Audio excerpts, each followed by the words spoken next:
I'm Jan Horges, and this is my game, Legacy of the Stars, a space empire building game inspired by classic 4X space games like Master of Orion, Galactic Civilizations, and others. In Legacy of the Stars, each player will be controlling one of 8 unique factions, racing to rebuild human civilization after a devastating galactic civil war. And the goal of the game is to be the faction whose legacy will shape humanity's future. So you will be scrambling to collect these legacy cards.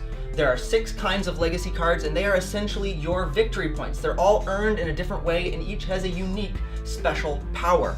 The legacy of expansion is earned by controlling a lot of planets. The legacy of empire is earned by having well-developed planets. The legacy of enlightenment, earned by researching technology. Extermination, by conquering your neighbors. The legacy of exploration is earned by opening the ancient warp gate network that used to connect the galaxy. And the legacy of the Exalted is earned by defeating the Exalted Guardians, ancient AI war machines that still guard the galaxy's most valuable planets. So what makes Legacy of the Stars special? First off, this is a game with no dice and almost no chance or hidden information at all. Your tools in this fight are pure strategy and diplomacy. Even more importantly though, this is a game that can be played with 4 players start to finish in about 3 hours.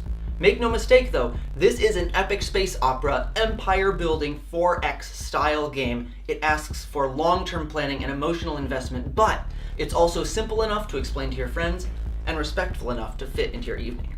Let me show you. At the beginning of a game of Legacy of the Stars, each player will have their homeworld on the galaxy map with a starting ship or 2 depending on their faction. They'll have a player board that outlines their faction power, their fleet supply, their starting resources, and they'll have a hand of action cards. Now these action cards are the heart and soul of the game. They're what you might call the core mechanic. So here's what you're going to do on your turn. The turn order is just as simple as this. Number 1, play an action card. Do the action on the card. That's easy. I gather some data. Number 2, discard a card, and you're done. That's it. Play 1, discard 1, that's your turn. So for example, I have these 7 action cards in my starting hand. My first turn I gathered data and discarded recruit colonists. My second turn I build ships. I spend some of these, I build some ships. Boom. I discard colonize. My third turn I deploy the fleet. I move my ships, get some salvage. Boom. I discard research. 4th turn comes around, I don't really want to extract materials, so here's the one wrinkle. At the beginning of each turn, if you don't want to play a card in your hand, you can instead pay resources, depending on the number of cards remaining in your hand, to pick up everything you've played and discarded so far. So I have 1 card left in my hand, I pay 1 resource, I'll pick a data, pay that, I get to pick up everything and start all over again. So maybe I'll gather more data. Choosing which actions to take and which options to keep open, when to play your hand out and when to drop resources to get your actions back sooner is a big part of the strategy in Legacy of the Stars.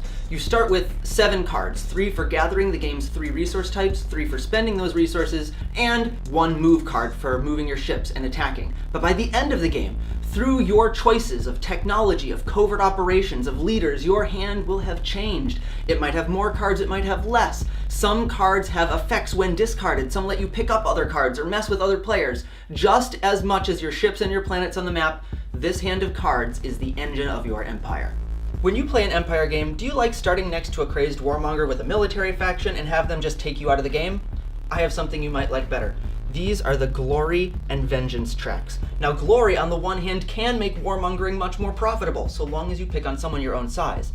Vengeance, on the other hand, puts extra resources into the hands of players who are attacked repeatedly or picked on by stronger neighbors. It's always nice when the rules disincentivize being a jerk. Finally, I'll mention the Legacy track. Now this tracks how many legacy cards each player has, and it triggers story events. So first contact is made and the factions start spying on each other. One faction is the first to make a name for themselves, gaining glory, while others gain vengeance. Now, leaders enter the fray, giving powerful, unique abilities for the mid-game. And finally, as the clock ticks down, the factions further behind get a final boost, which might just allow one of them to stage a comeback. That's all I can fit into 5 minutes. I hope I whetted your appetite, and I hope you're excited to try Legacy of the Stars for yourself. I've been working on it for a year now. It's really fun and people like it. Thanks for watching, and may your legacy shape humanity's future.